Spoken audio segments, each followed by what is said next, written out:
Assalamualaikum warahmatullahi wabarakatuh. Perkenalkan, kami dari kelompok 4 ingin mempersembahkan materi tentang murabaha, salam, dan istisna. Perkenalkan anggota kami, ada Lisnawati Tunai, Ulati Rusmini, Gusti Ngura Arya Prahmana, Anita, dan Cynthia Pakaya. Materi pertama tentang murabaha. Murabaha adalah akad jual beli barang dengan harga jual sebesar biaya perolehan ditambah keuntungan yang disepakati dan penjual harus mengungkapkan biaya perolehan barang tersebut kepada pemiliknya. Pengakuan dan pengukuran akuntansi untuk penjualan pada murabaha. Pada saat perolehan aset, murabaha diakui sebagai persediaan sebesar biaya perolehan. Pengukuran aset murabaha setelah perolehan adalah sebagai berikut. Jika murabaha pesanan mengikat, jika murabaha tanpa pesanan atau murabaha pesanan tidak mengikat, maka dinilai berdasarkan biaya perolehan. Kemudian, jika nilai neto yang dapat direalisasi lebih rendah dari biaya perolehan, maka selisihnya diakui sebagai kerugian. Kemudian ada diskon pembelian aset murabaha diakui sebagai jika terjadi sebelum akad murabaha. Liabilitas kepada pembeli jika terjadi setelah akad murabaha dan sesuai akad yang disepakati menjadi hak pembeli. Tambahan keuntungan murabaha jika terjadi setelah akad murabaha dan sesuai akad menjadi hak penjual, atau pendapatan operasi lain jika terjadi setelah akad murabaha dan tidak diperjanjikan dalam akad. Kemudian ada liabilitas penjual kepada pembeli atas pengembalian diskon pembelian akan tereliminasi pada saat dilakukan pembayaran kepada pembeli sebesar jumlah potongan setelah dikurangi dengan biaya pengembalian atau dipindahkan sebagai dana kebijakan jika pembeli sudah tidak dapat dijangkau oleh penjual. Kemudian pada saat akad murabaha, piutang murabaha diakui sebesar biaya perolehan aset murabaha ditambah keuntungan yang disepakati. Selanjutnya, ada keuntungan murabaha diakui pada saat terjadi penyerahan barang jika dilakukan secara tunai atau secara tangguh yang tidak melebihi 1 tahun atau selama periode akad sesuai dengan tingkat risiko dan upaya untuk merealisasikan keuntungan tersebut. Kemudian, metode-metode berikut ini digunakan dan dipilih yang paling sesuai dengan karakteristik risiko dan upaya transaksi murabaha. 1. Keuntungan diakui saat penyerahan aset murabaha. Kedua, keuntungan diakui proporsional dengan besaran kas yang berhasil ditagih dari piutang murabaha. Ketiga, keuntungan diakui saat seluruh piutang murabaha berhasil ditagih. Kemudian, yang ke-24, pengakuan keuntungan. Pengakuan keuntungan dalam paragraf 23B angka Romawi 2 dilakukan secara proporsional atas jumlah piutang yang berhasil ditagih dengan mengalihkan presentasi keuntungan terhadap jumlah piutang yang berhasil ditagih. Setelah itu ada penyajian dan pengungkapan. Penyajian pada paragraf 37, piutang murabaha disajikan sebesar nilai neto yang dapat direalisasikan, yaitu saldo piutang murabaha dikurangi penyisihan kerugian piutang. Pada paragraf 38, margin murabaha tangguhan disajikan sebagai pengurang kontra account piutang murabaha. Pada paragraf 39, beban murabaha tangguhan disajikan sebagai pengurang kontra akun utang murabaha. Kemudian pada pengungkapan, pada paragraf 40, penjual mengungkapkan hal-hal yang terkait dengan transaksi murabaha tetapi tidak terbatas pada harga perolehan aset murabaha, janji pemesanan dan murabaha berdasarkan pesanan sebagai kewajiban atau bukan. Dan pengungkapan yang diperlakukan sesuai PSAK 101, penyajian laporan keuangan syariah. Pada paragraf 41, pembeli mengungkapkan hal-hal yang terkait dengan transaksi murabaha. Yang pertama yaitu nilai tunai aset yang diperoleh dari transaksi murabaha. Yang kedua, jangka waktu murabaha tangguh.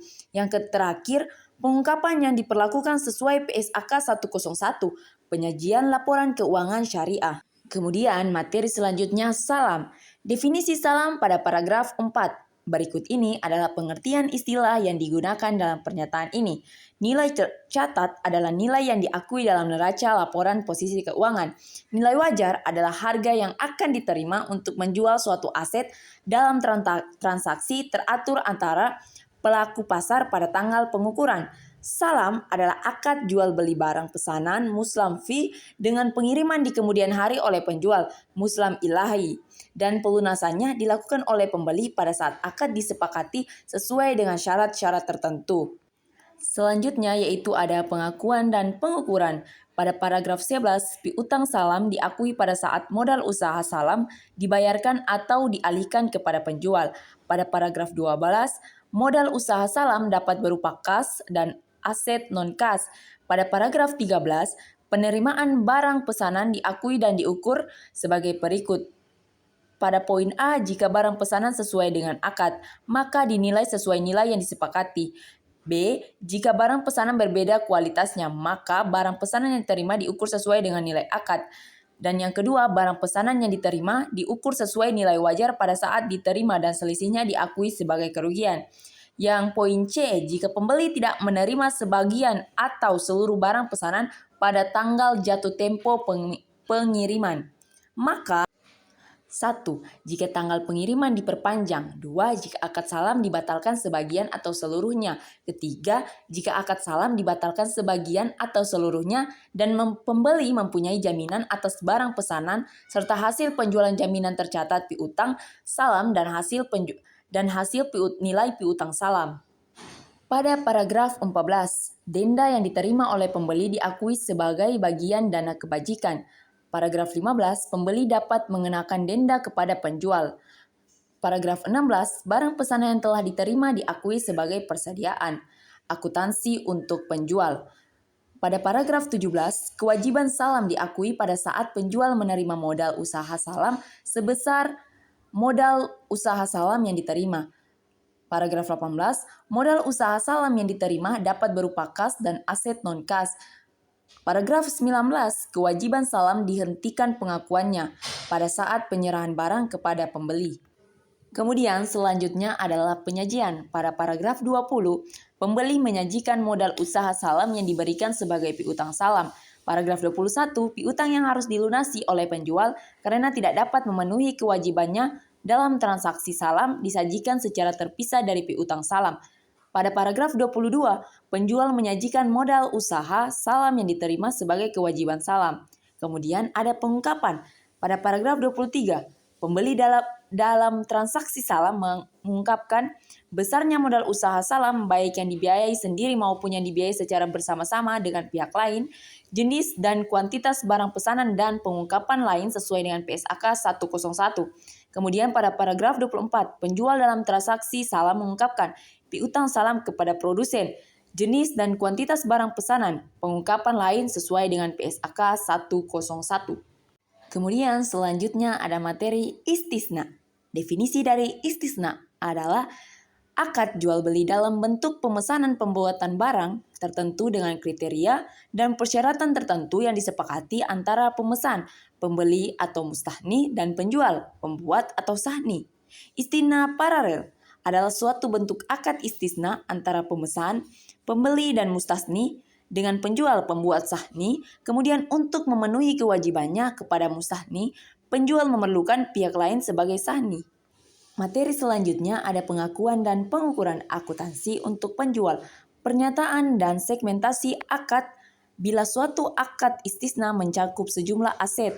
Pengakuan dari setiap aset diperlukan sebagai suatu akad yang terpisah jika pendapat terpisah telah disajikan untuk setiap aset.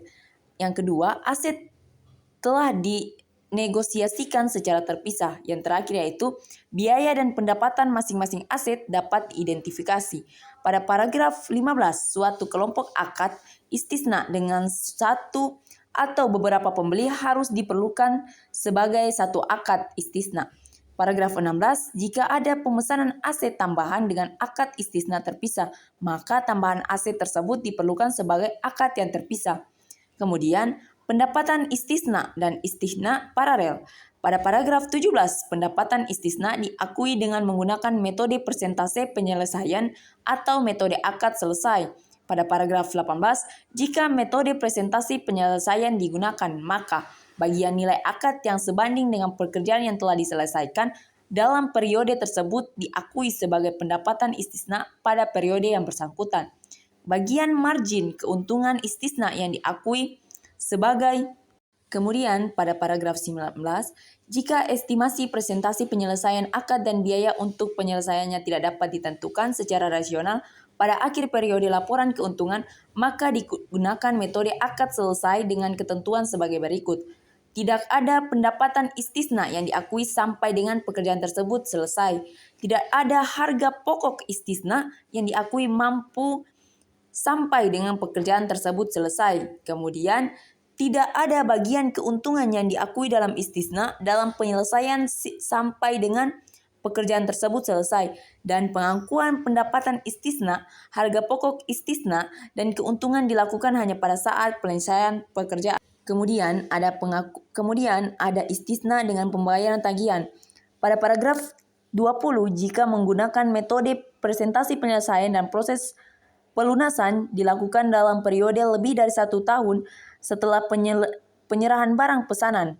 Kemudian pada paragraf 21, meskipun istisna dilakukan dengan pembayaran tangguh, penjual harus menentukan nilai tunai istisna pada saat penyerahan barang pesanan. Kemudian pada paragraf 22, jika menggunakan metode akad selesai dan proses pelunasan dilakukan dalam periode lebih dari 1 tahun setelah penyerahan barang pesanan, maka pengakuan pendapatan dibagi menjadi 2 bagian. Pada paragraf 23, tagihan setiap termin kepada pembeli diakui sebagai piutang istisna dan termin istisna pada pos lawannya. Pada paragraf 24, penagihan termin yang dilakukan oleh penjual dalam transaksi istisna dilakukan sesuai dengan kesepakatan dalam akad dan tidak selalu sesuai dengan presentasi penyelesaian pembuatan barang pesanan. Kemudian biaya perolehan istisna. Pada paragraf 25, biaya perolehan istisna terdiri dari biaya langsung dan biaya tidak langsung. Pada paragraf 26, biaya praakad diakui sebagai beban tangguhan dan diperhitungkan sebagai biaya istisna jika akad disepakati. Pada paragraf 27, biaya perolehan istisna yang terjadi selama periode laporan keuangan diakui sebagai aset istisna dalam penyelesaian pada saat terjadinya. Pada paragraf 28, beban umum dan administrasi beban penjualan serta biaya riset dan pengembangan tidak termasuk dalam biaya istisna. Kemudian biaya perolehan istisna paralel. Pada paragraf 29, biaya istisna paralel terdiri dari biaya perolehan, biaya tidak langsung, dan semua biaya akibat produsen. Pada paragraf 30, biaya perolehan istisna paralel diakui sebagai aset istisna dalam penyelesaian pada saat diterimanya tagihan dari produsen atau kontraktor sebesar jumlah tagihan. Kemudian ada biaya perolehan istisna paralel diakui sebagai aset istisna dalam penyelesaian pada saat diterimanya tagihan dari produsen atau kontraktor sebesar jumlah tagihan. Penyelesaian awal pada paragraf 31, jika pembeli melakukan pembayaran sebelum tanggal jatuh tempo dan penjual memberikan potongan, maka potongan tersebut sebagai pengurang pendapatan istisna. Pada paragraf 32, pengurangan pendapatan istisna akibat penyelesaian awal piutang istisna dapat diperlakukan.